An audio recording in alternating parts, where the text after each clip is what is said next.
Congratulations! You've taken your first steps into programming. You now understand what programming is, what languages exist, how to write and run code, how to use variables, loops, functions.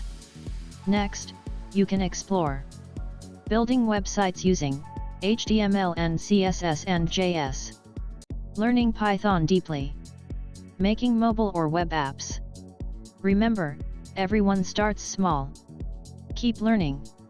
Keep building. You've got this. Thank you for watching our Introduction to Programming series.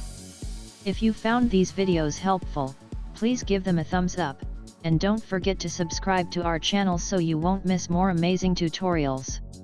Got a question or a topic you'd like us to cover next? Drop it in the comments. We read everyone and love hearing from you.